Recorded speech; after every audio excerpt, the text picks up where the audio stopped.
nuestro congreso en esta sesión vespertina.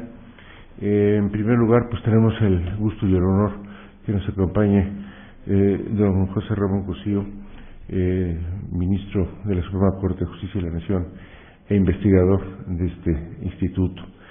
José Ramón. Muy buenas tardes a todos. En primer lugar, desde luego agradecer al doctor José Luis Soberanes y al maestro y doctor Óscar Cruz Barney la invitación para estar con ustedes. Yo me siento un poco incómodo, debo decirlo así, por estar en esta mesa de historiadores del derecho. Yo no soy historiador del derecho, pero creo que si el derecho lo aceptamos como un orden positivo de normas, no podemos de ninguna manera dejar de reconocer y dejar de atender los elementos históricos del propio derecho. Si, como decimos los que hacemos, en mi caso, algo de teoría constitucional y algo de derecho constitucional, el derecho, insisto, es positivo y fue puesto por alguien, me parece que la única manera de acabar entendiendo lo que el orden jurídico significa, lo que las normas significan, las razones por las que las normas están ahí, es precisamente por sus condiciones históricas. Yo tuve el gusto de participar durante un tiempo, desafortunadamente por razones de trabajo no pude continuar, en el seminario que la doctora Lisa Speckman coordina junto con otras personas muy destacadas en esta materia, y creo, insisto, que con independencia de lo que uno haga en derecho, si es derecho vigente, si es de una rama o de otra, etcétera, no puede uno prescindir de estos elementos. En ese sentido, y siguiendo la tradición que estableció muy bien mi muy querido maestro, el doctor Fixamudio, yo me he dado a la tarea de preparar, y estoy en ello, un libro que se ha convertido en mucho más extenso y mucho más complejo de lo que yo pensaba, sobre cuáles fueron las condiciones de la justicia federal, solo la justicia federal, entre 1900 y 1917. Esto ha llegado a tal nivel de desarrollo que he tenido que cortar con un tomazo ahí que en algún momento espero que algunos de los aquí presentes me hagan el favor de leer, en virtud de que son mucho más conocedores de esta materia que yo, tratando de ver qué fue lo que pasó en el Poder Judicial, entre 1900 y 1917. No solo el problema, desde luego, de la descripción de las normas, que eso está bastante bien hecho, sino sobre todo cuáles eran los supuestos, las condiciones de operación, déjenme decirlo así, de la impartición de justicia. Uno de los capítulos en los que trabajé más bien, es el problema de cuáles eran las condiciones de acceso en el porfiriato. Estoy hablando de 1900 a 1910 exclusivamente, para la justicia federal. Y el problema es interesante para mí, al menos, en el sentido de que, siguiendo, por ejemplo, el libro de Capelletti y de Guerre, que está traducido, el estudio introductorio a ese gran trabajo que en los años 60 hicieron ellos sobre el acceso, lo que definen son básicamente condiciones muy formales del acceso a la justicia. Es decir, prácticamente parten ellos de la existencia de una sociedad muy homogénea, y quien no accede a la justicia es porque está en una condición de pobreza o está en una condición, y no lo digo en ningún sentido despectivo, pero quiero abreviar para mis 15 minutos, de ignorancia. Consecuentemente, quien no está en una u otra condición no puede acceder a la justicia. Sin embargo, creo que respecto de esto hay muchos más problemas que simple y sencillamente decir que los pobres, o, insisto, sin un sentido denostativo, pero abrevio, los ignorantes, los pobres, los incultos, los marginales no pueden asistir. Creo que es un problema mucho más complicado. Por esa razón me puse a medir algunas cuestiones que se han hecho sobre el porfiriato. Ahí desde luego una vez más cito el libro de Lisa Speckman, en el sentido de quienes no podrían acceder en este sentido. Y me encontré con una serie de elementos interesantísimos. Por ejemplo, en esta mitología tan extraordinariamente importante que se hizo sobre los ferrocarriles en el porfiriato, ¿cuál es la relación entre la ubicación de los distritos judiciales, los circuitos judiciales, los ferrocarriles y los caminos troncales, para ver quiénes efectivamente podían acceder? Y realmente el número era muy bajo. Siguiendo las estadísticas de don Moisés González Navarro, que me parece siguen teniendo una enorme importancia, ¿quiénes de verdad podían acceder a un abogado? ¿Cuántos abogados había por plaza? qué hacíamos con los guisacheros, qué hacíamos con los tinterillos, estos trabajos que Jaime del Arenal ha realizado tan interesantemente en ese sentido. ¿Cuántas personas de verdad podían acceder y podían participar en ello? ¿Cuál era el honorario razonablemente promedio de los abogados en relación con el título? Algo que ha sido muy interesante y para mí muy divertido es medir cuánto costaba pagar el impuesto al timbre en litigios promedio, que era bastante más caro de lo que uno piensa. Si se pone uno a contar, yo hice este trabajo y espero pasarlo pronto, hoja por hoja, que es además divertido, cuánto realmente costaba eso comparado con el salario que una persona ganaba en ese entonces como promedio, y se va dando uno cuenta que se generan una enorme cantidad de límites o barreras para efectivamente pasar a ello. Y otra cuestión un poco más complicada, con bastantes dificultades para mí de medición, pero en fin, creo que ahí se presenta una hipótesis razonable, es que dentro del movimiento codificador, que aquí el maestro Óscar Cruz ha trabajado muy bien, el doctor Soberano y la maestra María del Refugio González, ¿qué litigios, más que litigios, qué problemas sociales de aquel entonces no eran litigables y en consecuencia tenían que generar su propia dinámica, sus propias salidas? Es decir, lo pongo en estos términos, ¿qué conflictos de los que eran importantes para la sociedad de ese tiempo no eran litigables? Y consecuentemente pues no tiene ningún sentido hablar de acceso en ese sentido. Dentro de este trabajo o dentro de estas condiciones me hacía yo también una pregunta, un poco por entretenimiento personal, pero ¿cuál era la representación social que de la justicia se tenía en el porfiriato? Hace algunos años, trabajando con algunas personas de la Facultad de Psicología, conocí este concepto de representaciones sociales. Aquí en este instituto lo trabaja muy bien Julia Flores, quien me pasó hace muchos años sus lecturas y tuve posibilidad de retomar estos elementos. Y entonces la pregunta es, dentro del concepto de representación social, ¿qué representación social había de todo lo vinculado con el litigio? ¿Cuáles eran las imágenes, déjenme ponerlo así, o representaciones en un sentido más técnico, que había del litigio, que había de los abogados, que había de los litigantes, etcétera? Tomando este lugar, que no deja de ser complicado, sobre cuáles son las representaciones sociales que en la literatura existen de litigio. La misma Elisa trabajó esto en su libro sobre la criminalidad en el país. Yo estuve analizando, y de mi lectura personal, más de las críticas del tiempo, 12 novelas de aquel entonces, cito simplemente a los autores, las de Rabasa, las de Rafael Delgado, las de Federico Gamboa, las de López Portillo, las de Heriberto Frías, y Quevedo y Subieta y Gamboa, no sé si lo mencioné, para ver qué es lo que se decía en estas 12 novelas. Y la verdad es que me resultó un ejercicio bajo el concepto de representación social, un poco de este autor francés Moscovici, un poco de este autor Bourdieu, qué es lo que las novelas de entonces reflejaban como una imagen de la justicia. Después estuve analizando también, no directamente, debo en eso ser franco, cuáles son las representaciones que se hacían del teatro en aquel entonces. Realmente encontré cosas muy interesantes.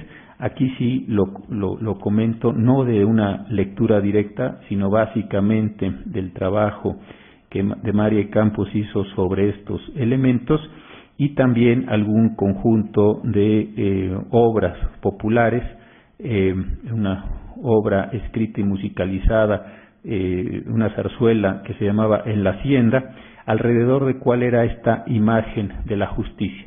Y después algunos periódicos sobre cómo se iba representando esto. El País, por la importancia que dice don Luis González y González que tenía este periódico católico en la provincia, algo del periódico El Imparcial y desde luego el periódico Regeneración de los hermanos Flores Magón.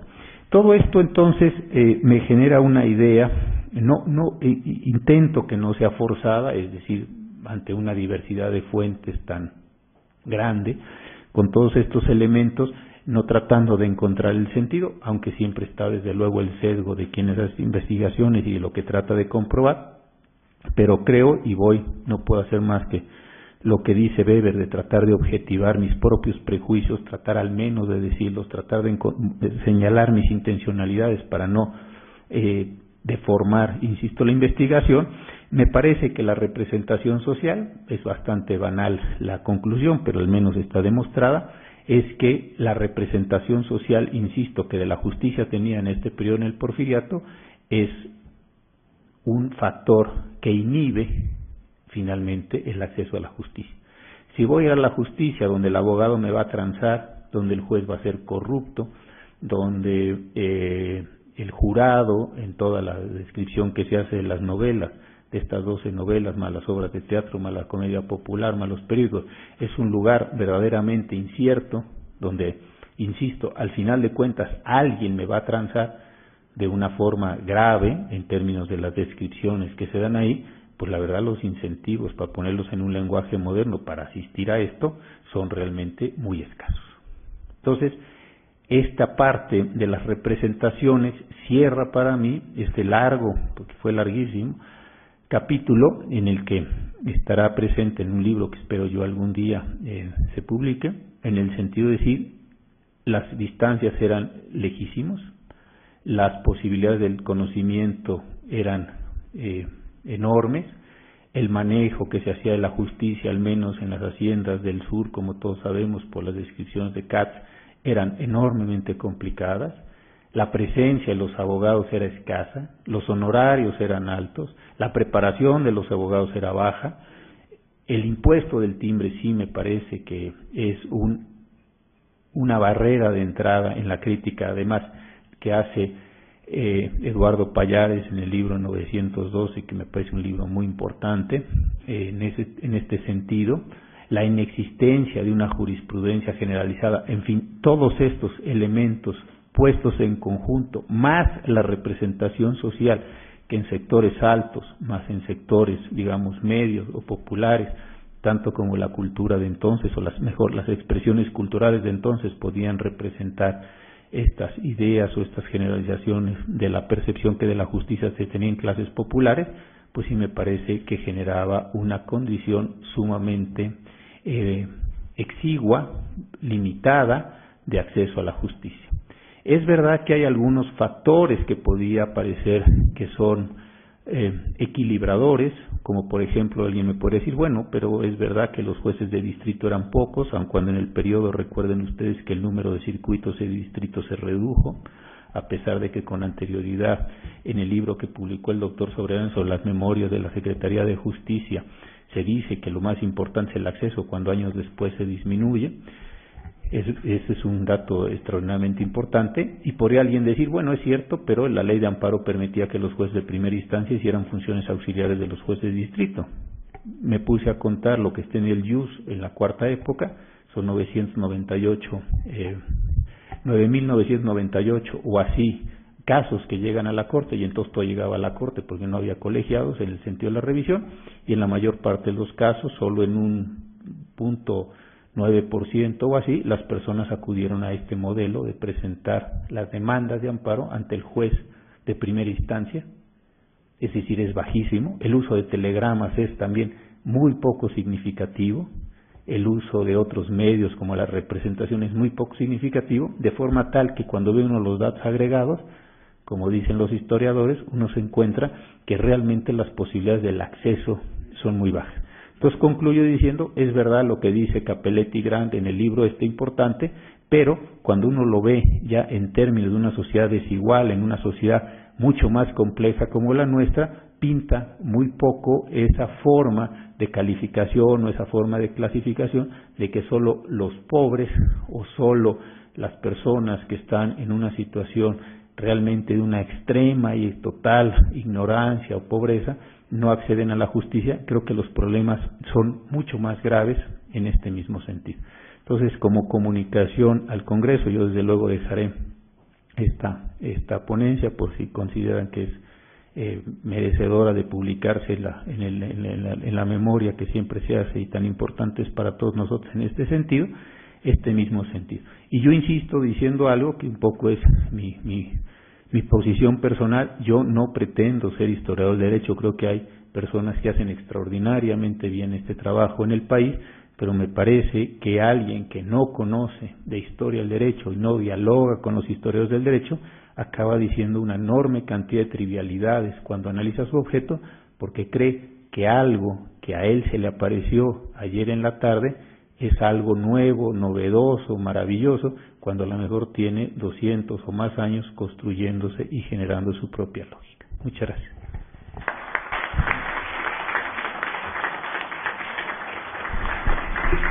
Muchas gracias, doctor Cosío.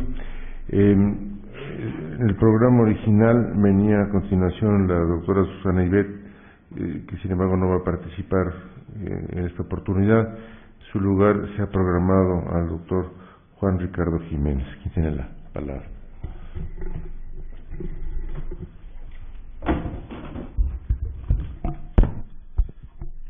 En primera oportunidad quiero dejar constancia de mi agradecimiento tanto al doctor José Luis Soberanes como al doctor Óscar Cruz por haberme formulado una invitación para participar en estos trabajos. Pues si efectivamente el inicio del siglo XIX es azaroso por cuanto ve a el acceso a la justicia de algún sector de la sociedad y una precariedad institucional, pues de lo que les voy a hablar es de verdaderamente arqueología jurídica y judicial, porque estamos hablando del siglo XVI, en un distrito de la frontera novohispana. En 1590 todavía los caminos rumbo a Zacatecas son considerados en extremo peligrosos. Hay partidas militares que solamente con ellas se pueden realizar los viajes, y constantemente los chichimecas hacen asaltos a los caminos, a los pueblos, a las rancherías cercanas a las poblaciones, incluso prácticamente en la cerca del pueblo de Querétaro. Querétaro, por lo tanto, es un pueblo fronterizo, en donde no existe un solo abogado, en donde los jueces son alcaldes mayores. En 1578, el distrito queretano, a partir de San Juan del Río hacia el norte, es segregado de la alcaldía mayor de Jilotepec y Chichimecas. A partir entonces de esa fecha se cuenta con un juez titular de esa demarcación, pero ninguno de los jueces tuvo conocimientos jurídicos. Lamentablemente hay pocos datos acerca de los titulares, su procedencia, pero los encontramos en otros distritos desempeñando los mismos cargos en diversos lugares del territorio de la Nueva España. Entonces quiere decir que pertenecían a una carrera del servicio judicial de carrera, pero que no tenían conocimientos jurídicos. Muchos de ellos son militares, cosa explicable por los momentos que se estaban viviendo. Entonces, sin abogados y sin jueces jurisperitos, el conocimiento jurídico para la tramitación de los asuntos judiciales se depositaba solamente en una figura, en un operador, que es el escribano. Pero resulta que este tampoco tiene una formación jurídica, porque es un práctico que durante 3 años que realiza trabajo de copia, de reproducción de documentos en un oficio, finalmente obtiene su título en la Real Audiencia, que lo faculta para ejercer como tal. Es este funcionario de la audiencia, o bien como independiente, quien contribuye a armar el primer momento de las instituciones judiciales en este territorio del norte de la Nueva España. De ahí que el trabajo que presento ahora, que lamentablemente no traigo en extenso el documento porque no he logrado sintetizarlo, realmente es mucho más amplio, pretende ser una historia de los escribanos en el siglo XVI bajo otros caracteres. Pero bueno, lo que yo quiero señalar es que son estos operadores que en la jerarquía de todos los operadores del sistema judicial, pues básicamente están casi en el nivel inferior. escribe Barrientos Grandon en La cultura jurídica de la Nueva España los varios niveles del derecho y los distintos operadores, desde los niveles académicos en la universidad, de los niveles doctrinarios, de los autores del derecho, luego los doctores de la Real Audiencia, el fiscal, todos ellos, los abogados que participan en la Corte de la Ciudad de México, en la Real Audiencia y Chancillería, todos ellos con tesis jurídicas donde es fácilmente advertir cuál es su carga cultural, cuál es su aportación, su visión, a través de las citas de derecho romano, de derecho real, de las nuevas normas del derecho indiano y de manera muy puntual de citas de autores. Pero a medida que se abre el compás en la distancia a las pequeñas cortes, no solamente pues de aquí del distrito de la Audiencia de México, sino más allá, al norte, pues entonces el escribano que en la Corte desempeña funciones prácticas básicamente de ese nivel, de operador, de redacción, de secretario, casi amanuense, en la frontera adquiere una dimensión totalmente distinta, porque el alcalde mayor descansa absolutamente en el escribano para el desarrollo del proceso. Ahora, ¿cómo es ese proceso? ¿Qué labor desempeña el escribano? Empecemos. Bueno, el escribano desarrolla tres tipos de tareas. Primero es tareas cartularias, porque redacta cartas, escrituras, poderes, testamentos, ventas, servicio, etcétera, entre particulares. En segundo lugar, hace funciones de secretaría y de asesoría del juzgado, porque él es el que lleva los procesos, el que físicamente tiene los procesos, el que los tiene en su casa. Su oficio es su casa, porque la audiencia pues es una salita nada más y ahí no pueden tener los expedientes. En tercer lugar, él es un auxiliar fedatario de las actuaciones del alcalde mayor en funciones extrajudiciales, como sería el caso de tareas de gobierno, de hacienda o de guerra, porque él lo acompaña y desarrolla los actos dando fe de ellos. Estos tres son los niveles. ¿Cuántas clases de escribanos había? Bueno, pues los escribanos reales, que solamente ellos pueden actuar en las instituciones, donde cada institución tiene un escribano y tiene que ser real. Los públicos, que tienen un número determinado para los lugares, se llaman escribanos del número, pues hoy hay el notario 600, el notario X, ¿no?, de las ciudades, es el criterio. Luego tenemos el escribano de comisión. En Querétaro, ¿qué sucedió antes de que hubiera alcaldía mayor de Querétaro? Había escribanos comisionados junto con un juez de comisión para la práctica de cualquier diligencia, desde una visita para buscar las medidas de una tierra, para dar un dictamen, para darle posesión a alguien, para averiguar que se estaban cometiendo algunos crímenes, etcétera. Desde México, el virrey o la Real Audiencia nombran a alguien escribano para que vaya con el juez de comisión a dar fe y a levantar todas las actuaciones. Luego tenemos los escribanos nombrados. Pues resulta que el escribano no está, se enferma, se va. ¿Y qué hace el juez? Pues busca a alguien que sepa escribir para empezar, que sepa, dicen en Querétaro, que le entienda algo a las cosas de justicia, que le entienda algo, pues a ese nombra para que lo auxilie, un vecino del pueblo. Luego tenemos los notarios en el sector de relaciones institucionales entre la Iglesia y el Estado. El escribano en materia eclesiástica recibe el nombre de notario.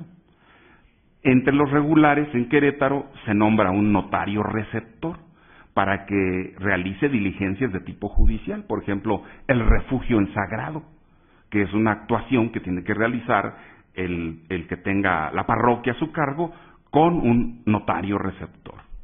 Pero también en materia eclesiástica tenemos notarios visitadores, porque en un larguísimo pleito, por ejemplo, que hubo entre entre el Obispado de Michoacán y el Arzobispado de México, que duró más de 50 años, hubo varios visitadores de ambas sillas apostólicas comisionados unos por Vasco de Quiroga y otros por el arzobispo de México, y llevaban su escribano, que era el notario eclesiástico, para que hiciera diligencias de requerimiento de pago de diezmos, de toma de posesión de curatos, de que daban fe de que se daba misa, de que se celebraban actos sacramentales, etcétera, etcétera. Todos ellos interactuaron, porque a veces se enfrentaba el juez secular, el juez civil, con el juez eclesiástico en una diligencia respecto a la toma de posesión de una hacienda.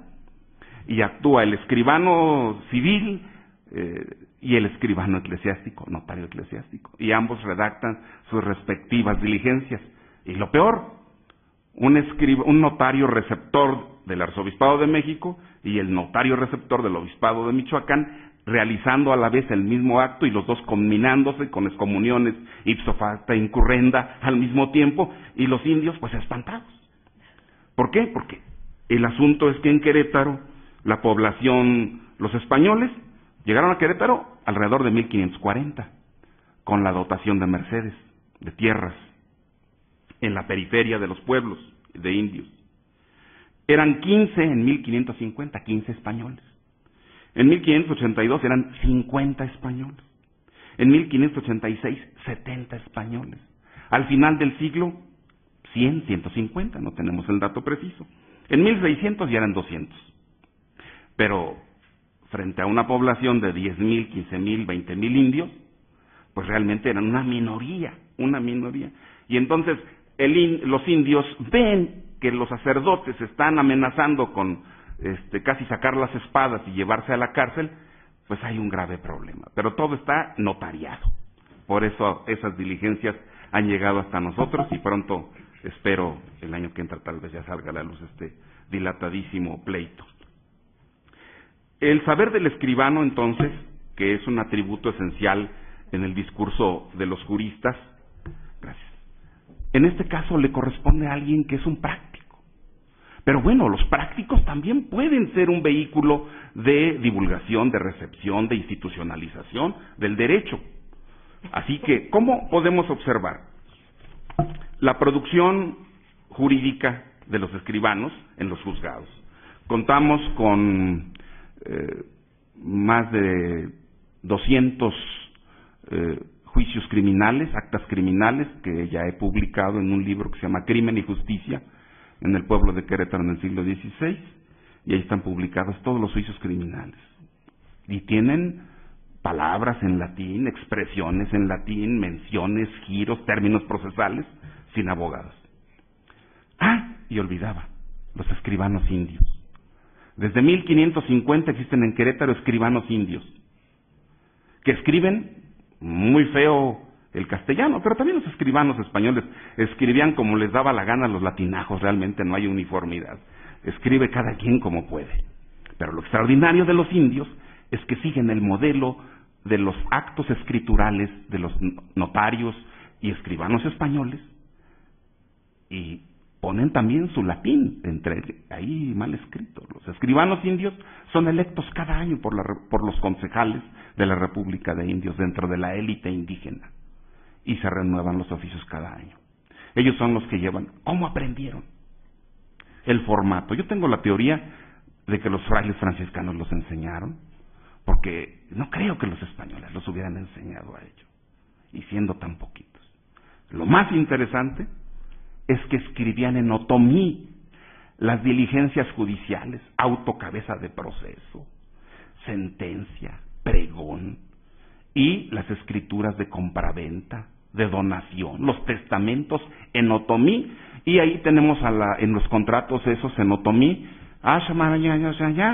senatum velellanos, senatus consultum, justinianos, y decías, caray, si eso no es cultura, pues entonces tendríamos que tirar a la basura muchos libros que nos dicen cómo se recibe la cultura jurídica. ¿Cómo? Mencionando autores de derecho, mencionando leyes reales, la ley de Madrid, la ley de Toledo, mencionando leyes romanas, la ley del duos res de Bendi, mencionando en general, este asunto tiene que conformarse conforme a derecho, tiene que resolverse conforme a las leyes del derecho, una mención general. Ahora, por otro lado, la estructura, porque la estructura la podemos comparar con obras del siglo XVI como las de Gonzalo Suárez de Paz o las de Monterroso, y podemos ponerlos frente a frente y hay así pequeños variantes. En la audiencia de Valladolid se conservan alrededor de 40 juicios del siglo XVI. Los consulté y los comparé con mis juicios criminales del Querétaro del XVI. Salvo que la letra de Valladolid así es diabólica. Lo demás es prácticamente igual. Eso es cultura jurídica hispana y más derecho romano. Y está en un pueblo de indios donde no hay abogados, por un operador humilde, pero que gracias a él, Querétaro es de los pocos estados que tiene documentos del siglo XVI. Así que, pues esta es la valoración que quiero hacer ante ustedes y muchas gracias por su atención.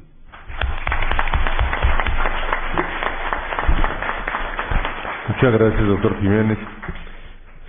Ahora toca el turno a la doctora María Udrín, quien tiene uso de la palabra. Gracias. Me sumo a los agradecimientos al doctor Soberanes y al doctor Cruz por haberme honrado con la invitación a este interesante congreso.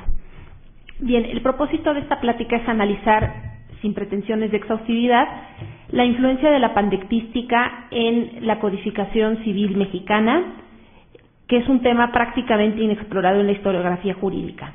Al respecto, cabe hacer dos aclaraciones preliminares.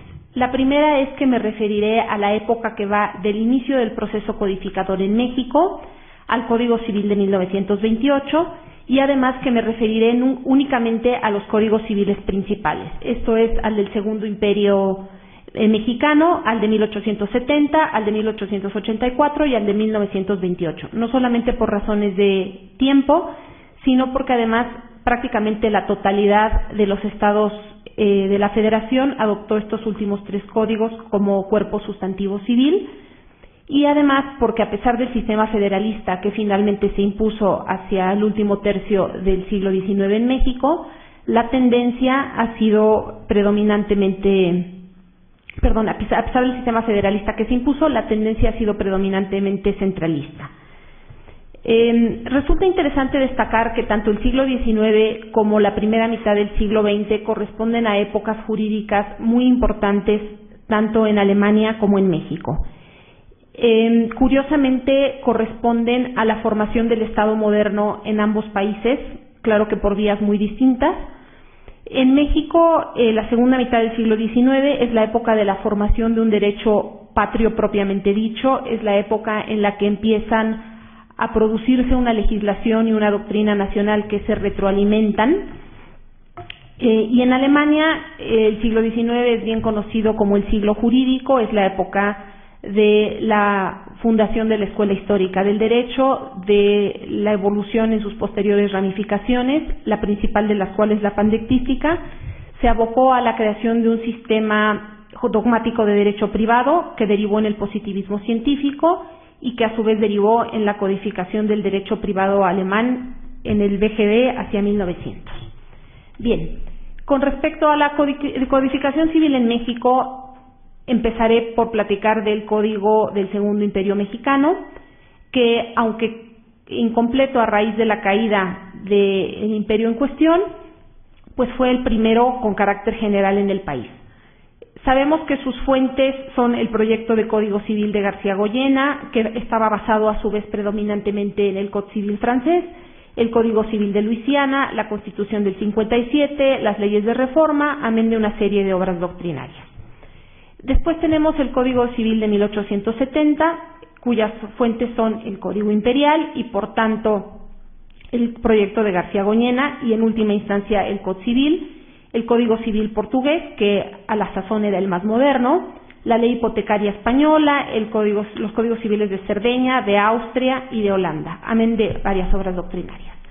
Después nos encontramos con el Código Civil de 1884, que es prácticamente una reproducción literal del 70, nada más con algunas modificaciones que introdujo el presidente Manuel González, por razones de todos conocidas. Bien, hasta aquí cabe concluir que las codificaciones civiles de esta segunda mitad del siglo XIX no tomaron un modelo preponderante, sino que integraron diversos ordenamientos para configurar su propio texto. Y, como se desprende de sus fuentes, en ellas la influencia de la pandectística es prácticamente nula. Las exposiciones de motivos en ningún momento hacen referencia alguna a la pandectística, a autores alemanes, etcétera. Ahora bien, para entrar en materia, el Código Civil de 1928, este sí que tiene una influencia pandectística interesante. Lo señala la exposición de motivos, entre sus fuentes señala al Código Civil alemán, al suizo, al brasileño, y señala que se tomaron en cuenta disposiciones de estos códigos ya para imitarlas, ya para descartar su inclusión, así como la teoría de tratadistas europeos, entre los cuales la exposición de motivos sí señala específicamente a Savigny. Es así que en el Código Civil del 28 es posible encontrar disposiciones de origen pandectístico, tanto en las disposiciones preliminares como a lo largo de los 4 libros que lo conforman e incluso en los artículos transitorios. Entre las disposiciones preliminares cabe destacar la de las limitaciones al ejercicio de los derechos, así como la posibilidad de anular los contratos por lesión. En el título primero de las personas, el hoy derogado capítulo de los esponsales está prácticamente todo inspirado en el BGD y en el Código Civil suizo, así como los capítulos referentes al reconocimiento de los hijos, al desempeño de la tutela, el del Consejo Local de Tutelas. En el libro segundo hay una influencia muy interesante, que es la relativa a la posesión. La exposición de motivos señala que después de la publicación del libro de von Jhering, Teoría de la posesión, se empezó a abandonar la doctrina clásica que exigía para que existiera la posesión tanto el corpus como el animus. Es así que los códigos posteriores a la publicación de esta obra se abandonaron la escuela subjetiva y la comisión redactora del Código Civil de 28 decidió seguir esta tendencia y legislar los postulados de la escuela objetiva. Por eso el Código de 28 considera que es poseedor de una cosa el que ejerce sobre ella un poder de hecho y que posee un derecho el que goza de él. Considera, por tanto, poseedores tanto al propietario de la cosa como al que la tiene en su poder en virtud de usufructo, arrendamiento, prenda, depósito u otro título análogo. Es decir, considera poseedores tanto al que tiene la posesión originaria como al que tiene la posesión derivada, claramente siguiendo la escuela objetiva. El libro tercero, que trata de las sucesiones, es el que menos influencia pandectista tiene, salvo por algunos artículos en las disposiciones preliminares. En cambio, el libro cuarto de las obligaciones es el que tiene más influencia. En este encontramos 2 tipos de influencia. Uno en algunas disposiciones sueltas y otra de importación de figuras, como tal, figuras completas que se importaron. En las disposiciones sueltas cabe destacar lo del capítulo relativo al consentimiento, al concepto de a la oferta persona presente, a persona ausente, sin plazo, etcétera. El enriquecimiento ilegítimo y las obligaciones que nacen de los actos ilícitos.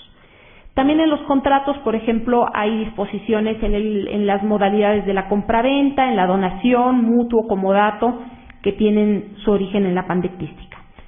Con respecto a las instituciones, hay 3 de las que quiero platicar más concretamente.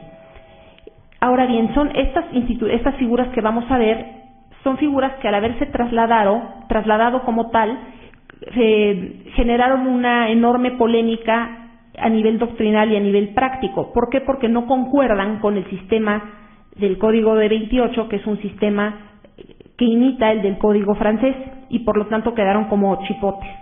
Además, falta en el legislador una cabal explicación de por qué incluyó estas figuras, así como del principio de abstracción. El principio de abstracción nos dice que la validez de un acto de disposición es independiente de la validez e idoneidad del título que le da origen. Y es un principio que permea todo el BGD, que es un elemento importante y distintivo de un sistema pandectista, versus el principio de causalidad, que es el que permea a los códigos que siguen al Código francés. Ahora bien, las figuras que integran este segundo grupo son, en primer lugar, la declaración unilateral de la voluntad, que es una especie del género de los actos jurídicos unilaterales.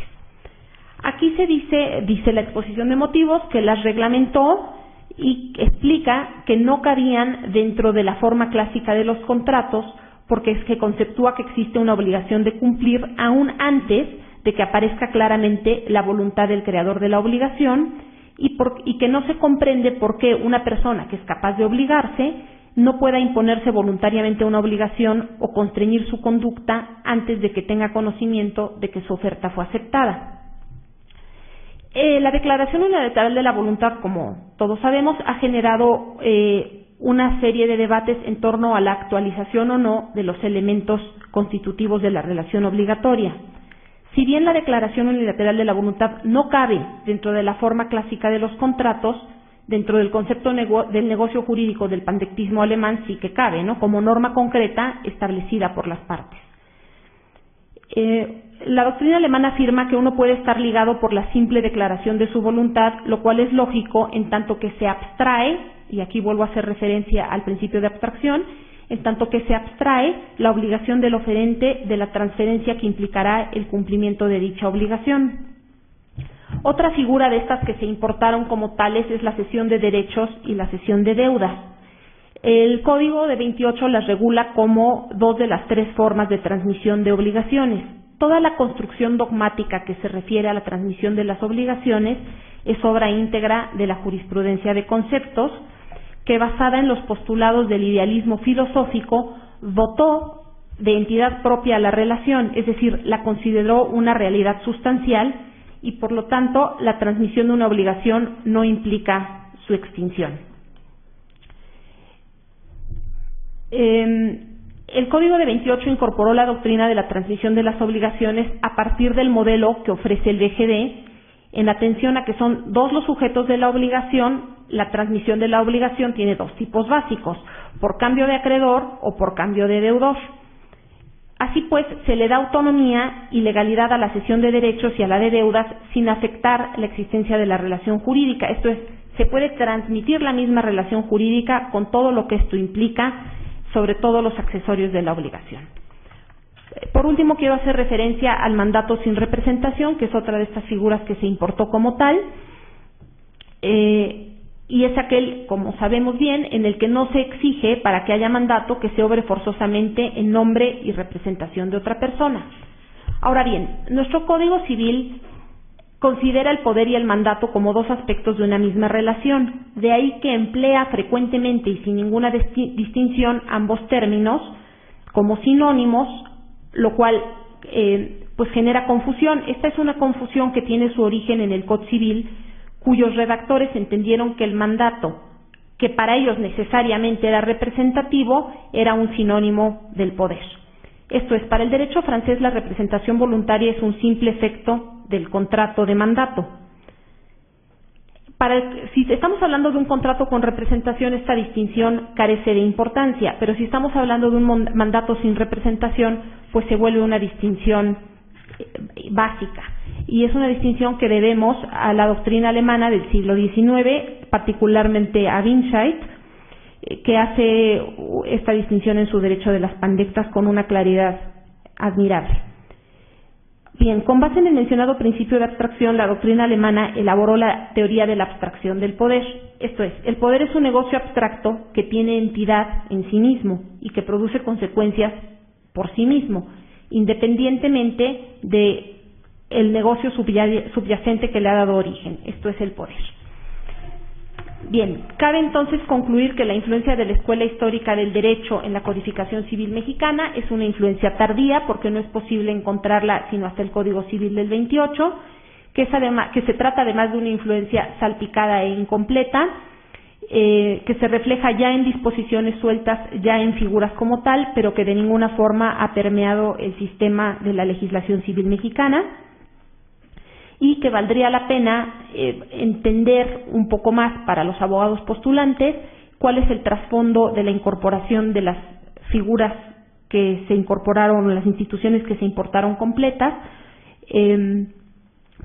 pues para entender por qué no son compatibles en sus efectos con el resto del sistema, que es de corte francés.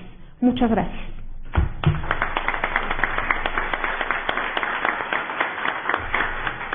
Muchas gracias a usted, doctora. Ahora le pedimos al maestro Jaime Hernández Díaz, sea tan amable de exponer su ponencia. Muchas gracias. Igualmente, inicio mi intervención expresando mi agradecimiento al doctor José Luis Soberanes y al doctor Óscar Cruz Barney el haberme invitado a este 10º Congreso de Historia del Derecho, y particularmente muy agradecido por ser dos figuras fundamentales, hoy pilares en la historia del derecho en México. Yo presenté un trabajo en el que fundamentalmente abordo el diseño constitucional en los sentimientos de la nación y en el reglamento del Congreso de Chilpancingo o del Congreso de Anáhuac. Juzgué conveniente presentar un trabajo de esta naturaleza en la medida en que justamente en estas fechas en que se celebra este Congreso estamos celebrando el bicentenario de los sentimientos de la nación, dados a leer por el secretario del propio Congreso el 14 de septiembre de 1813, y días previos también la promulgación del reglamento que sirvió de base para los trabajos del Congreso de Chilpancingo en toda su primera etapa. Juzgué entonces conveniente, no solo por mi carácter de vallisoletano o moreliano y de homenaje a la figura de Morelos, sino porque son dos piezas fundamentales en nuestra historia constitucional. Y sin embargo, a pesar de que son documentos muy conocidos, no se han explorado suficientemente los alcances constitucionales de ambos documentos en esta relación entre sentimientos de la nación y reglamento del Congreso. Yo recuerdo una bellísima intervención de don Antonio Martínez Báez en la ciudad de Morelia, ya en el lejano año de 1976, en el que insistía en la necesidad de que dejáramos de hablar de los sentimientos de la nación en un aspecto muy genérico y profundizáramos en el estudio de los sentimientos de la nación. Y lo afirmaba un gran constitucionalista mexicano y un gran estudioso de la figura de Morelos. Lo hacía con pleno conocimiento de causa, sobre la base de que indudablemente es indispensable realizar este estudio. Dos documentos que tienen plena validez desde cualquier punto de vista metodológico en el que se quiera abordar la historia constitucional. Si se quiere ver desde el punto de vista de una historia normativa, el reglamento del Congreso de Chilpancingo no es un documento intrascendente, es el documento que le da sustento legal y legitimidad al Congreso de Chilpancingo, puesto que no se habían podido realizar las elecciones que había previsto Morelos, y fuera de 2 diputados electos no había condiciones para realizar la reunión del Congreso de los representantes a que aspiraba Morelos. De tal manera que el reglamento del Congreso de Chilpancingo es un documento que a mi modo de ver contiene 3 apartados fundamentales que no deberíamos de perder de vista. Los primeros artículos del reglamento en realidad son disposiciones de carácter electoral. Es una disposición electoral, puesto que facultaba a Morelos de manera supletoria la elección de los diputados al Congreso de Chilpancingo, que después recibe la denominación de Congreso de Anáhuac. es en base a esa facultad que se le otorga al generalísimo de las armas, a don José María Morelos, convocante al Congreso, en el que puede integrarse la propia Asamblea, es decir, es el fundamento de nuestra primera Asamblea Legislativa mexicana. Ahí no podría discutirse, como a veces se hace, que se cuestiona la vigencia del propio texto de Apatzingán, pues en este caso no hay la menor duda, como tampoco la hay en el caso de la Constitución de Apatzingán, como se ha demostrado en los estudios hace mucho tiempo de doña Teresa Martínez Peñalosa sobre los asuntos que se ventilaron en el tribunal que se instaló en Ario de Rosales también. Pero si hubiese algún resquemor, que es muy común hacerlo desde visiones un poco centralistas que todavía predominan en la intelectualidad mexicana, pues no es el caso del reglamento del Congreso, porque el Congreso es el que le da ese sustento a la Asamblea Legislativa mexicana, la primera Asamblea Legislativa. Es en base a ese reglamento en el que se diseña y se experimenta por primera vez en nuestra historia constitucional la división de poderes, antes de la promulgación de la Constitución de Apatzingán. Es decir, allí están delineados los tres poderes. Es difícil hacer un estudio más profundo de qué alcances tenía la división del poder en estos proyectos, tanto en el reglamento como en los sentimientos de la nación. Me queda claro que podríamos sustentar la tesis de que son partidarios Morelos y los abogados que lo acompañan, Quintana Roo, de la doctrina, de la teoría pura de la división de poderes, y así la entienden, en una versión muy esquemática, porque es un reglamento muy breve también, muy corto, pero que justo es una idea que está presente tanto en los sentimientos de la nación como en el propio reglamento. El segundo apartado de artículos entonces del reglamento que tiene relación estrecha con los sentimientos de la nación es el diseño de la división de poderes.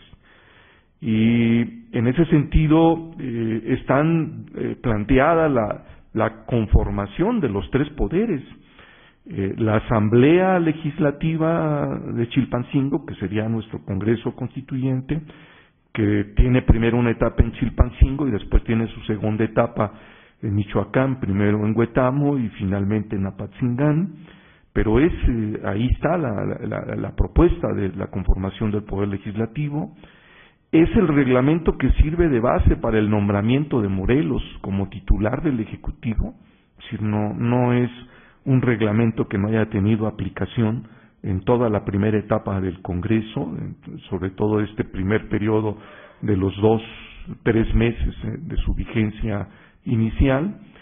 Y es el reglamento que también regula el funcionamiento del propio Congreso, que es un tema que los historiadores y los historiadores del derecho no hemos explorado suficientemente, y que los estudios más recientes nos indican que aún con toda la precariedad que significaba primero el ser un Congreso muy disminuido, muy precario en cuanto al número, segundo, la precariedad misma de las condiciones del estado de guerra en el que se desarrolló el Congreso, eso no fue un impedimento para que el Congreso intentara funcionar con las normas definidas en este reglamento a través de una distribución de tareas y de actividades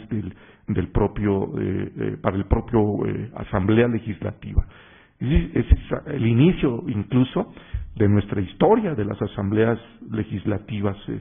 Sigue el modelo del reglamento provisional para las Cortes de Cádiz de 1810, pero lo que yo propongo en mi trabajo, y es la idea en la ponencia, es que tanto los sentimientos de la nación como el reglamento del Congreso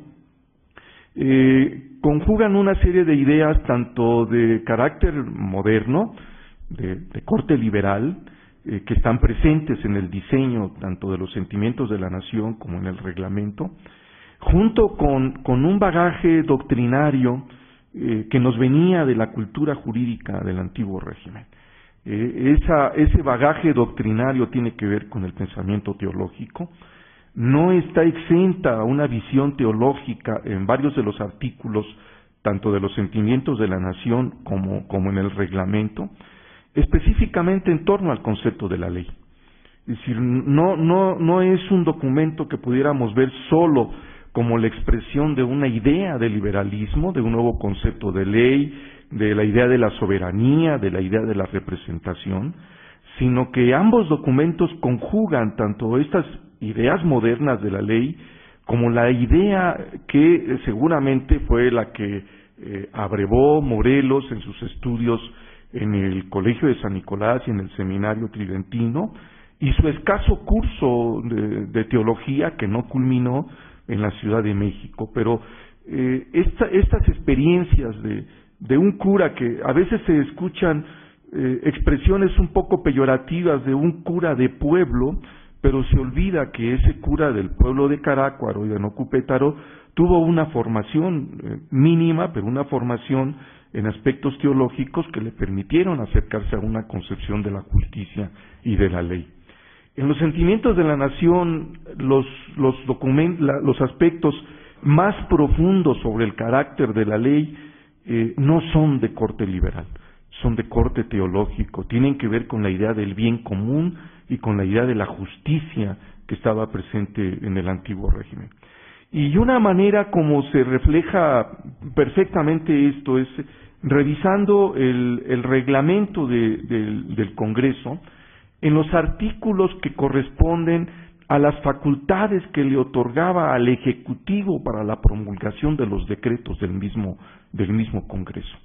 A ese nivel mínimo, pero a ese nivel llegó el articulado del reglamento del Congreso, y en este articulado se habla no de la ley como una expresión de la voluntad general, sino de la ley justa o de la ley injusta, y facultaba al propio titular del Ejecutivo, que en este caso en su primer momento sería Morelos, a que no promulgara aquellas leyes que hubiesen sido elaboradas por la Asamblea Legislativa, por el Congreso, aquellas leyes que considerara de carácter injusto.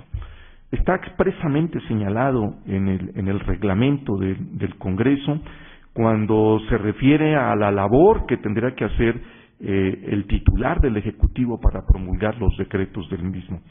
De tal manera que en mi trabajo, de manera más amplia, he pretendido sintetizar las ideas fundamentales, desarrollo cuáles son estas fuentes doctrinarias de carácter teológico en las que abreva Morelos, que son justamente las teologías morales que seguían permeando buena parte del pensamiento de la justicia del antiguo régimen. Y no olvidemos que el Congreso está formado, desde luego, por curas, está formado por juristas, está formado por hombres que se incorporaron a la lucha, porque ese Congreso fue modificándose en su composición, y en ese Congreso pues se dan debates fundamentales.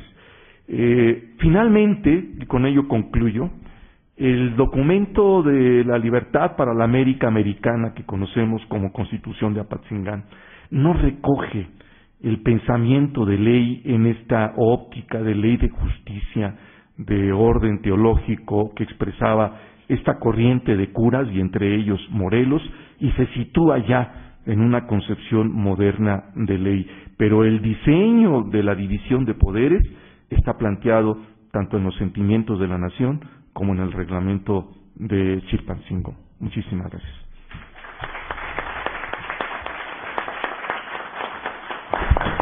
Muchas gracias, maestro Hernández, por su interesante ponencia. Les informo que el doctor Rigoberto Ortiz me acaba de enviar un mensaje que se excusa de venir, que por razones de su trabajo le es imposible estar aquí con nosotros. Antes de pasar a la sesión de preguntas y respuestas, quisiera yo entregarle a los ponentes la constancia correspondiente al doctor, el maestro Hernández, a la doctora Audrey, al doctor Juan Ricardo Jiménez, y al señor ministro y doctor José Ramón Cosío.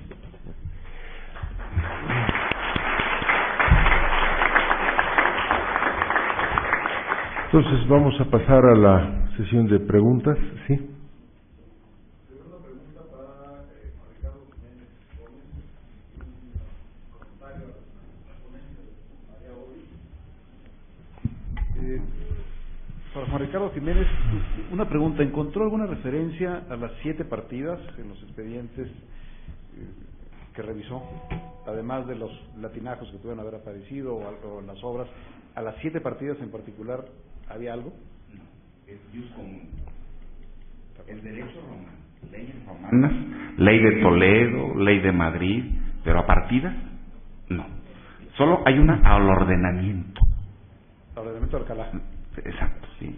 ¿Y cuando había referencias a ley de Madrid y ley de Toledo, era las fianzas de Madrid y fianza de Toledo, o nomás decía ley de Toledo, ley de Madrid? No, está dentro del proceso. Una vez que se embargan los bienes, ante el alcalde mayor tienen que comparecer a otorgar la fianza. Estas son las fianzas de Toledo y Madrid, efectivamente, en materia civil. Sí. Y luego tenemos en materia criminal otro tipo de fianzas, la fianza de la AS, por ejemplo, en materia criminal, y se repiten otra vez fianzas de Toledo y de Madrid. Pero básicamente es jus comune lo que se menciona. Por todo el proceso formulario se está replicando, y el derecho real, pues más que esas específicas, pero partidas no. Nada. Correcto, muchas gracias. Para servirle. María Ori, muy interesante, creo que sería muy conveniente quizás para completar el tema de la revisión, de la recepción pues de la pandectística, y ver por un lado la formación de los codificadores del Código de 28, sus lecturas, ¿no? Y quizás sus obras, y de donde pudo haber habido o haya otros elementos pues que permitan ver por dónde llegó esa influencia y hasta dónde pues la recibieron y la quisieron reflejar en el código. Sí, doctor, gracias. Llevo avanzado esa parte, no la expuse aquí por razones de tiempo y también porque estaba limitada el número de páginas para la ponencia, pero sí he visto eso y básicamente lo que puedo adelantar es que tienen esta influencia por traducciones de obras de autores pandectistas al francés. Gracias. Bueno, antes, algunas personas me han pedido la palabra. Antes de esto, yo quisiera leer dos preguntas que me han dado por escrito. Una dirigida al doctor José Ramón Cosío. ¿Qué tan determinante fue la subordinación que de facto tuvo el Poder Judicial ante el Ejecutivo en el periodo porfirista en el acceso a la justicia? Lo firma Enrique García Ramírez. Sí, yo no digo nada que no se sepa, no pretendo esto, simplemente yo creo que si uno va viendo la cantidad de documentación que hay, las tesis de la Suprema Corte, la manera en que se abordaban los asuntos, yo creo que sí era un grado importante de subordinación. Yo encontré en la Suprema Corte de entonces un fenómeno relativamente similar a uno que yo había escrito hace años en cuanto a las cortes que operaron básicamente en el periodo que le llaman algunos autores del priismo clásico. Es decir, no es que la Suprema Corte no protegiera a los individuos en concreto, los protegía en muchas ocasiones, pero la Suprema Corte no hacía grandes construcciones o grandes elaboraciones teóricas o doctrinales, desde luego en la jurisprudencia respecto a lo que estaba resolviendo. Yo ese periodo que más o menos creo que corre de 46, a lo mejor hasta una parte ya muy entrada de la octava época, si no es que buena parte de la octava época, la que concluye el 31 de diciembre de 94, creo que era una corte que sí protegía, pero insisto, no hay unos criterios grandes en una serie de materias importantes, digamos, como entonces garantías individuales, como se llamaban entonces. Entonces, ahí hay una función que es muy peculiar desde mi punto de vista. Evidentemente se protegían fusilados, sí, se protegían a personas que venían de la leva, sí, sin duda hay de esto mucho, están los amparos de Madero, de los Flores Pavón, etcétera, etcétera, Pero si uno se va poniendo a ver cuál es el criterio grande, ahí no hay una especie, déjenme decirlo con esta metáfora, de compromiso de la Corte hacia lo que está resolviendo. Yo en la quinta época, sobre todo en esos años después de la Corte del Cardenismo, que tiene sus peculiaridades, sí encuentro que hay esta especie de reflejo semejante. Y yo creo que eso también tiene una parte importante en cuanto al acceso. ¿Por qué? Porque la Corte, al definir así los problemas, genera una legitimidad, un concepto de interés, un concepto de autoridad, digamos, para poner simplemente los casos de amparo, bastante restringidos en el sentido de quiénes pueden acceder y para qué pueden acceder a un órgano de impartición de justicia. Entonces creo que sí, desde ese punto está este elemento, que también en ese trabajo largo que yo estoy tratando ya de concluir, sí hay una referencia a cuáles eran las formas en las que se estaba entendiendo esta justicia. Doctora Bernal. No, era una intervención muy breve en torno a la ponencia que me gustó mucho del señor Hernández y a lo que tú preguntaste sobre las partidas. Y yo acabo de dirigir una tesis sobre testamentos náhuatl en los siglos XVI, XV, XVI y XVII. Testamentos en náhuatl, bilingües.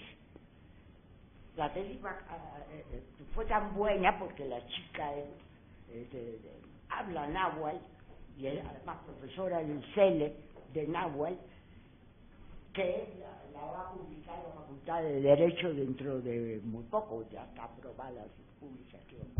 Y ahí hay sí referencias a las partidas. Y en casi todos los testamentos. No me acuerdo bien, pero ella trabaja como 12 o 14 testamentos en náhuatl, eso sí, y hay bastantes referencias a las partidas. Era simplemente para completar.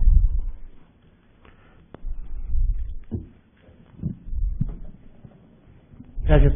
Doctor Juan Ricardo, en su investigación encontró en esa época alguna incidencia, inferencia por parte de los escribanos, había dicho de otomí, no entiendo la palabra, no entendí muy bien, que ellos hayan tenido algunas condiciones, por ejemplo, de, no sé si llamarle derecho indígena, o que ellos podrían establecer algo dentro de lo que sea su propio derecho desde el punto de vista de su visión, de su cosmovisión en aquel entonces, porque bien es cierto, se dice dentro de que el derecho, todo nuestro derecho viene obviamente del derecho real, del derecho europeo, de toda esa corriente, y obviamente los escribanos por ahí podríamos decir que ellos podían tener alguna incidencia en su visión que tenían con respecto al derecho, o se puede hablar de un derecho indígena en esa época.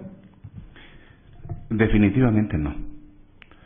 Hay otro libro, lo que dice la doctora Bernal, de una colega, Caterina Pisigoni, ha escrito ya los testamentos en náhuatl del Estado de México, del que es el Estado de México, y ha publicado más todavía sobre producciones de estos. Hay otro libro de Susan Kellogg sobre en náhuatl, en Tlaxcala, sobre procesos de esta naturaleza, y es derecho castellano, es una aculturación total. El modelo de los escribanos indios es igual al modelo español, igual. Las citas de leyes, el latín mal escrito y todo, pero si uno cuando hace el traslado, el trasunto es igual. Así que por eso es el particularismo, el comercial del derecho indígena en México. En Querétaro, desde los inicios, los indios fueron muy dóciles para una aculturación jurídica. Cuando llegan las Cortes de Cádiz y dice, se acabó los escribanos indígenas, entregaron los papeles, y hay juez de letras en los partidos indios desde 1820 a la fecha. ¿Cuáles prácticas de costumbres y derecho indígena? ¿Cuáles? En Querétaro, no. Gracias. Aquí hay una pregunta de Miguel Ángel Moreno dirigida a la licenciada María Audry y al licenciado Jaime Hernández. Si es que lo hay, ¿cuál sería el periodo dorado del derecho en México, tomando en cuenta el desarrollo de leyes y su mejor aplicación en la sociedad?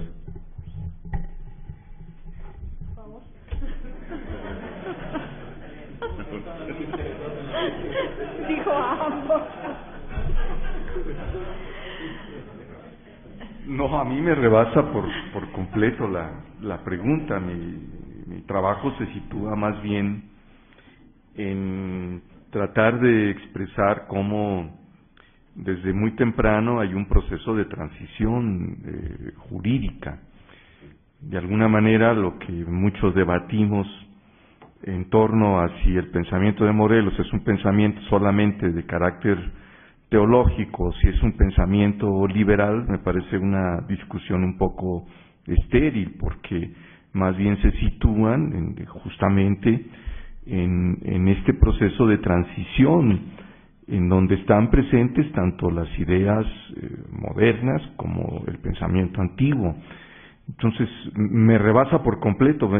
Hoy no presenté en este congreso lo que estoy haciendo sobre transición jurídica en Michoacán y en base a los propios expedientes judiciales, que es finalmente un periodo también muy rico de construcción del Estado a partir de la impartición de justicia, que es un tema muy poco explorado también, es decir, el papel que jugaron los tribunales de justicia en la consolidación de las instituciones del Estado en México, que es a donde apunta mis trabajos. Pero una respuesta puntual a esa pregunta me rebasa por completo, ¿no?